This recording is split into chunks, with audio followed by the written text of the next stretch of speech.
Right, this is Mrs. Richardson. Welcome back to your sixth grade lecture videos. We are continuing today to talk about World War One.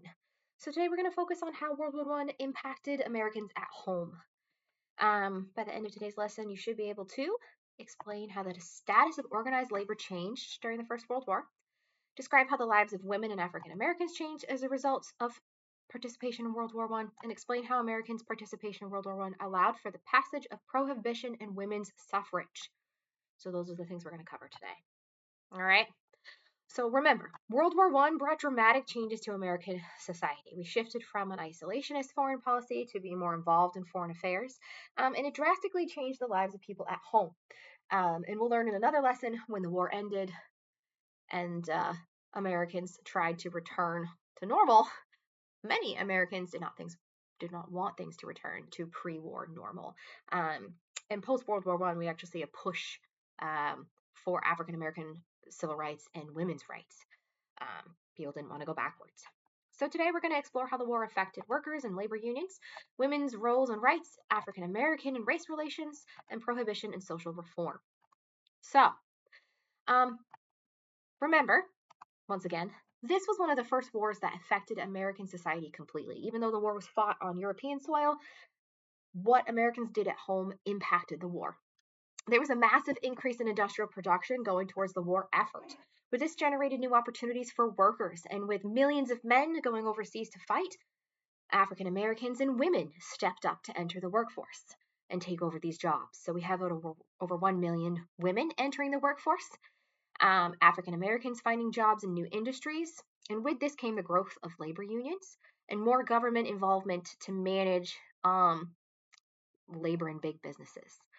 So challenges and opportunities workers faced during the war was, a variety of things, including adjusting to new jobs, transitioning perhaps a factory that made airplane parts into making gun parts, right? So things were temporarily transformed, all to support the war effort.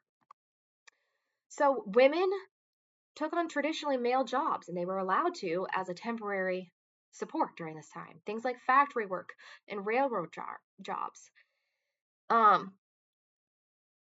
And many women were running the farms completely while the men were away, doing more physical work than they had previously done. They faced challenges, including lower wages, and an expectation that these jobs would be returned to the men after the war when they came home. But this wartime work began to change how women wanted their lives to be. While many women were happy to go back to doing what they had been doing before, many women did not want to go back.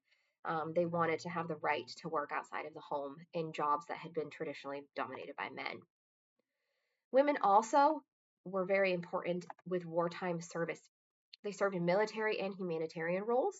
We had many, many thousands of American women serving as Red Cross nurses, bilingual telephone operators, YMCA volunteers, and there were actually close to 300 nurses that died during the service in the war. The war provided new momentum for the women's suffrage movement. Suffragists or advocates for the right of women to vote argued that the wartime contributions deserve recognition. A war for democracy abroad should include democracy at home, like votes for women. Ladies like Carrie Chapman Catt linked suffrage to patriotism. Other women, like Alice Paul, used more radical tactics like protesting at the White House. So you can see over here like a poster connecting the war effort and the patriotism that was being spread to promote the war effort, connecting that to women's right to vote. And ultimately, they were successful. Congress passed the 19th Amendment in 1919, which made it illegal to deny the right to vote on the basis of sex. So women nationally gained the right to vote. This led to 27 million women being able to vote, which of course is going to change the landscape of the United States, because now anybody who's running for a political office also has to think about women voters and what appeals to women voters and how to win over them as well. All right, so during this time period, how did World War I affect African Americans? Okay, well, we've talked about the Great Migration before, where hundreds of thousands of African Americans moved from the South to major cities in the North. They continued to do this for decades, including leading right up to World War I and around World War I. And the main reasons they moved were better job opportunities and escaping from Southern racism and violence. All right. So we see growth of African American communities in the cities, cultural communities flourishing, and African Americans stepped into roles in the military and stepped into jobs left vacated by white men when they went overseas to fight in World War One. So 13% of the enlisted men in the military were African Americans. And they wanted to serve their country and also faced discrimination and segregation. They were separated from the white military men serving, but they also, many groups and many African American men gained a lot of recognition and respect through their work in the military. And then when they came back, they didn't want to go backwards, right? So that's going to lead to a wave of movements. Racial tensions increased during and after the war. In 1917 alone, there were lynchings, and the lynchings increased drastically each year. There were many Black veterans among these victims, and one of the reasons for this increased violence was on the white side. There was a fear of Black veterans who were empowered as a result of their military service, and there was also pushback against social changes that started to happen after World War One, where there was a bit more respect and a step towards more equality for Black Americans. Also during this time period was the Prohibition movement. This was outlawing liquor. We've talked about this before, but during World War One is when liquor was essentially outlawed. You could not manufacture, sell, or transport alcohol in the United States, but it did not last.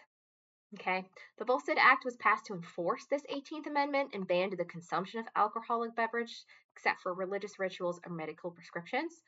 But there's a lot of public opposition, and the biggest thing that led to the overturning of this law was the rise of organized crime and bootlegging. Basically, the majority of Americans just made alcohol illegally, sold it illegally, drank it illegally, transported it illegally. And as this huge amount of alcohol moving about, being consumed, being produced in the United States was happening, eventually the United States reverted this amendment and legalized it again, with one of their main goals being taxing the alcohol. So they were like, you know what? It's happening under our noses. We're spending a lot of money and time trying to prevent the creation, consumption, production of alcohol. It's not working. Americans are doing it anyways, and perhaps even more successfully than they were when it was legalized. And the United States felt like they were losing a lot of money because you could tax the buying and selling of alcohol if it was legalized. So that's the one amendment that's been overturned. Well, not the only amendment that's been overturned, but at the time, it was the only amendment that had been put into the Constitution and then overturned. So overall, the impact of the war on the U.S. economy included national prosperity. Okay, business owners and corporations benefited the most. Workers' wages increased, but inflation kind of offset the benefits of that wage increase. The government began intervening in the economy more between labor and management, and so we got more of a promotion of an 8-hour workday and a higher wage. We needed workers more than ever before, and therefore the government kind of stepped in to regulate how those workers were treated a little bit to keep them working. And it honestly ultimately led to a big boom of business. Like, the war was very good for the U.S. economy. We produced a lot of wartime supplies. Overall, World War I expanded the role of women in public life, led to the growth of African American communities in northern cities, increased government involvement in the economy and society, but left unresolved issues, racial tensions and inequality, women's rights beyond the right to vote, and the relationship between labor and management. So when we get out of World War I, we still have a lot of things that we need to address, and that's what we'll talk about next.